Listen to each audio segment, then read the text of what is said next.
사실 여야가 합의하지 않고 회의를 여는 악순환이 계속 반복되는 거에 대해서 다들 같이 안타깝게 생각할 것이라고 믿습니다. 근데 그 점과 관련해서 제가 한 말씀 분명히 드리고 싶은 게 있습니다. 우리가 안건을 다룰 수 있는 것이 있고 다룰 수 없는 것이 있다. 자, 지금 국민의힘에서 요구한 현안 질의 내용을 보면 그 심각성이 얼마나 심각하고 또 결과가 어떨지는 알 수는 없습니다만 개별 보도 내용에 대한 현안 질의를 하자고 하는 것입니다. 그것을 가짜 뉴스로 규정하고 그것이 국기를 문란하는 또 심지어는 1급 살인에 해당하는 극형에 처해야 된다라는 그런 요구 주장까지 하면서 개별 보도에 대한 현안 질의를 하자고 주장하는 것인데 저는 이 안건의 부당성에 대해서 말씀을 드리고자 합니다. 자, 그러면 앞으로 방송사가 KBS, MBC, SBS, 지상파, TV조선, 채널A, JTBC, MBN 등 종편, 연합뉴스 TV, YTN 같은 뉴스 전문 채널, 이 방송사들이 하는 여러 가지 보도 행위에 대해서 그게 때로는 여권한테 아픈 혹은 가짜뉴스로 의심되는 그런 기사도 있을 것이고 야권에게 제기되는 의혹도 있을 수 있을 것입니다.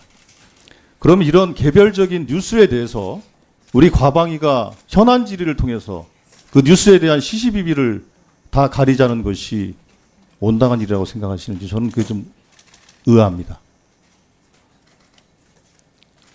저희들은 그 점을 말씀을 드리는 것이고 이러한 행위는 정말로 자칫하면 언론에 대한 폭거로 또 때로는 광기로 비춰질 수가 있습니다. 그래서 언론 자유에 심각한 위축을 가져올 수 있는 사안이라 우리는 판단을 하고 있기 때문에 그것 자체가 안건이 될 수 없다. 그렇게 말씀을 드리는 것이고 두 번째로 다행히 위원장께서 안건 없이 회의를 여섰습니다만 지난번에 8월 31일 날 저희들이 단독으로 결산을 소집 요구를 했을 때 말씀하신 것처럼 여야 간에 합의되지 않은 안건이 합의되지 않았기 때문에 회의를 열 수 없다는 그런 원칙에 대해서는 위원장님께서 앞으로도 그 원칙을 잘 지켜 나가시길 바라겠고 지금 우리한테는 여러 가지 현안들이 있습니다. 어제는 MBC 권태선 이사장이 다시 복귀되는 일도 있었지 않습니까?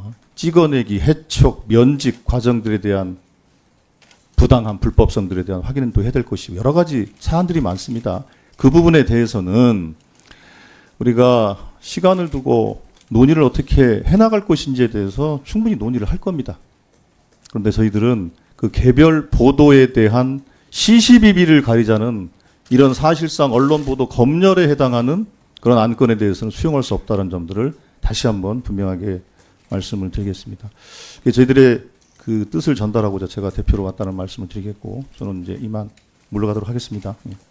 예, 조순영 간사님 좀 들어보세요.